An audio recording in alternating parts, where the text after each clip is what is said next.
Good morning. I'd like to thank you all for the wonderful messages. Um, Me and my nuts really appreciate the messages. I can't help but laugh at the awkwardness of my injury, the location of my injury, and how people are so concerned about my nuts. But I'm okay. I'm recovering well. I'm at home, not home, but at my mother's friend's home, and she's been very kind to help me recover. I saw the doctor yesterday, and the doctor he's just concerned about the functionality down there and how things are looking. So there's a test that he gave me to check that everything is okay. And it's a doctor's test. No, if you know, you know. Anyway, so everything is fine there. Functionality is good. Thank God. But I need to recoup and rest for a couple of days. Today's the 1st of December and it's World AIDS Day, and we just launched our Backup Buddy account where you guys can be able to go to and donate and support the cause. I would just like to clarify a few things when it comes to that. The first one is I am not riding for Teddy Bear Foundation. Yes, I've been in conversations with the Teddy Bear Foundation to partner up with them. Unfortunately, I had approached them pretty late in the year, and they were unable for us to complete our memorandum of understanding and partnership. I look forward to working with them next year. So in a sign of good faith, they gave me the cycling gear and a bag for me to cycle with, which I am absolutely okay with carrying as awareness, because the Teddy Bear Foundation is doing amazing work with children who go through abuse. And whenever I am moving on the road, when I come across children who are affected, I do connect back with Teddy Bear Foundation. So we have a good working relationship, communicating with them. However, I'm not cycling for Teddy Bear Foundation in 2020. I'm cycling for my own NGO, which is Ride Abuse, which has its own programs, which has its own plans, which has its own idea and plans on how to tackle gender-based violence and which angle to take, and that needs funding. So this 250,000 rand that we're seeking to raise with this ride in 2020 is only a portion or a part of a series that we want to do. In 10 years, in 3 years, we want to raise 10 million rand so that you can be able to build what we are looking to build, a wellness village. Now, you may also be asking yourself and wondering, where does the word on the street fit into the whole picture? Word on the Street is a non-profit organization that is run by a dear friend of mine, Itumeleng Selep.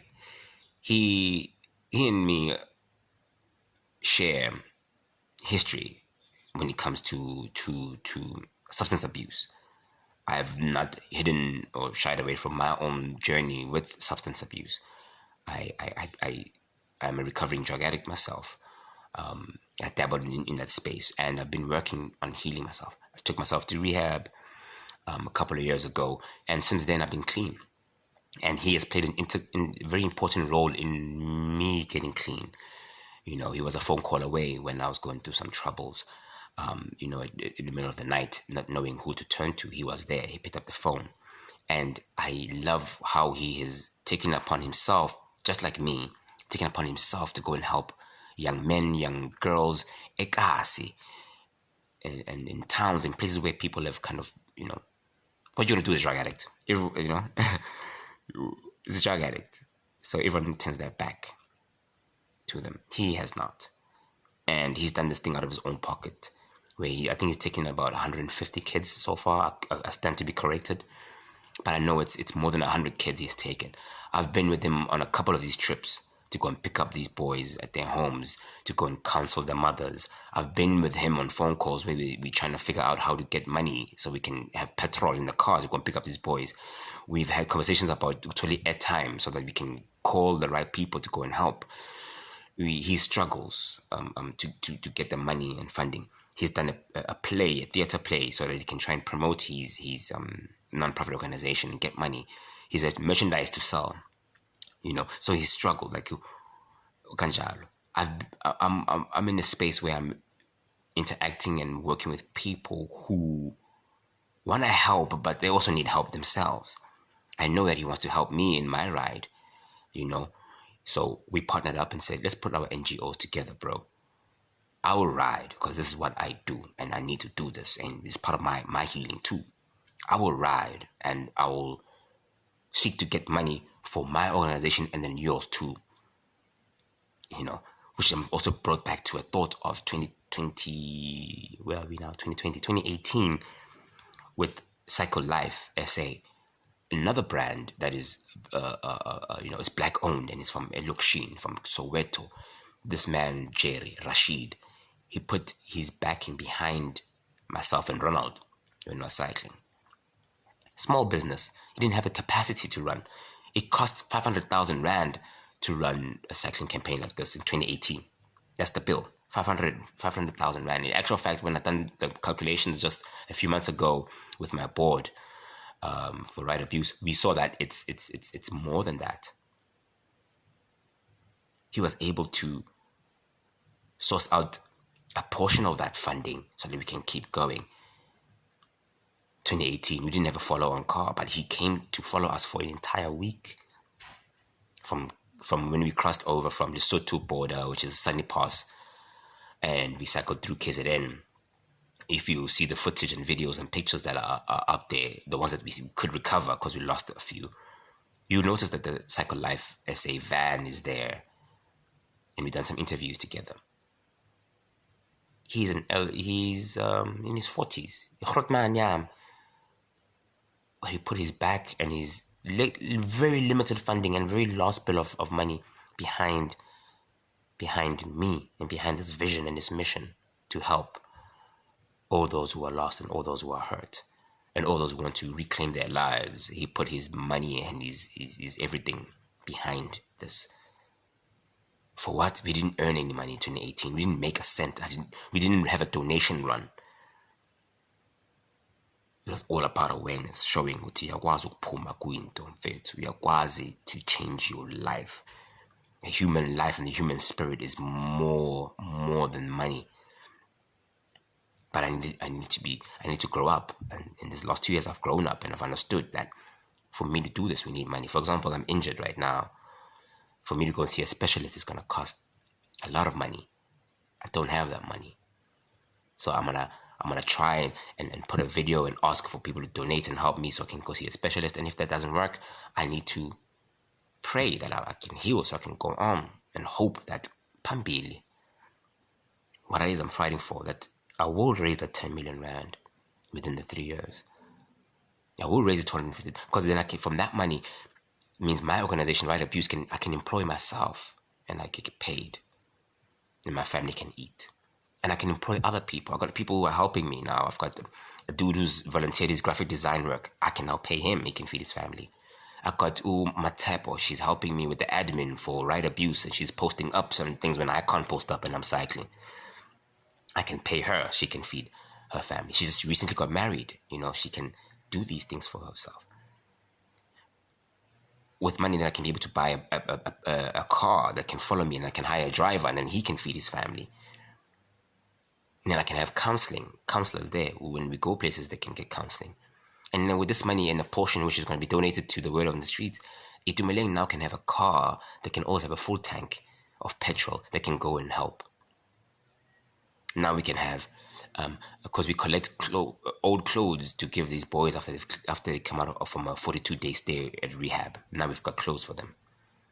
We want to have a space where, because the question of what do these boys and girls do after they've cleaned up themselves, after the drugs is out of the system, how can they contribute effectively to the community? We need to give them skills, computer literacy. We need to give them jobs, placement, But no one is going to trust a drug addict from the word go. So we need to have these resources ourselves. So the idea with this 10 million Rand we want to raise within the 3 years, or even shorter, is for us to be able to create our own ecosystem.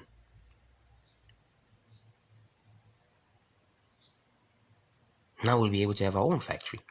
Right Abuse has got, I want to reach 1 million boys with shaving kits, teach them identity and self-worth.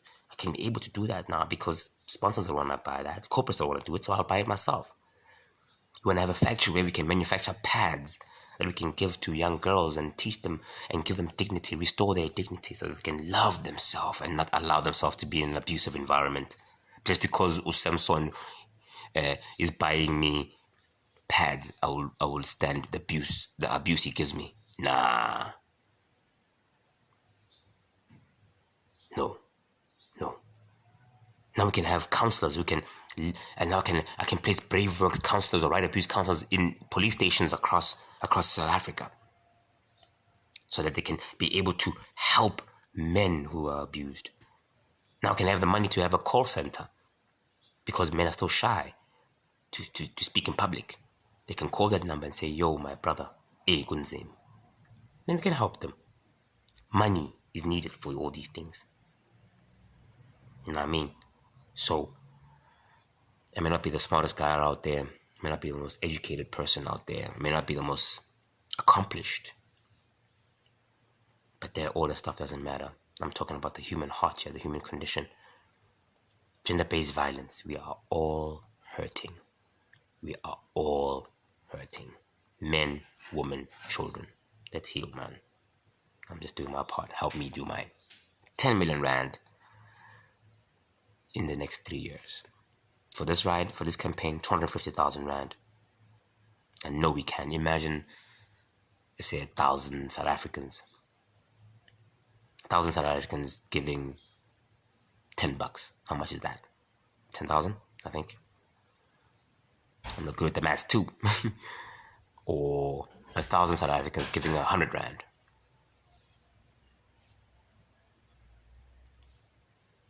$100,000. So we can. 2018, we cycled across 4 African countries. Came across millions of people. When I say millions of people, through the TV, through platforms, through Mzansi Humor, through Atmim, through radio stations, through people who are sharing, through some celebrities who decided to partner up with me at the time. Eric Macheru, who did that. Tumisho, now Nimrod, thank you, brother. Maps Maponyana, thank you, bro. Bobby Moloi, thank you, sis. So, I'm just an average dude, man. I'm just trying to also transform my life. This is what I want to do. If not for anything else, just, help me also just make this a formal job for myself so that I can be able to feed my kids. I don't have a job. I don't have income. This is what I want to do. Maybe fortunately or unfortunately, my purpose or my job or my goal, it ties in so much with you, with what you can do. So we can get things moving and rolling. Thank you for your support, and thank you for being there with me at this trying time. I may joke around about my nuts and the pain I'm in. It's only because I need to do that so I can get through. But it's serious. It's real. I will recover and I will make it to Cape Town. I need a new bike though, because the one I'm using is in part contributing to the damage. It's a rigid bike. If anyone knows anything about bikes, I need one with shocks and one with dual shocks so that I can be able to withstand this long, hard road. Thank you so much. My name is Lunga Ncala. I am cycling 2,450 kilometers to raise awareness for gender-based violence and substance abuse. Most importantly, I'm raising funds so that we can be able to tangibly help and give change to this crazy situation we find ourselves in as a country, as a nation, as the world all over.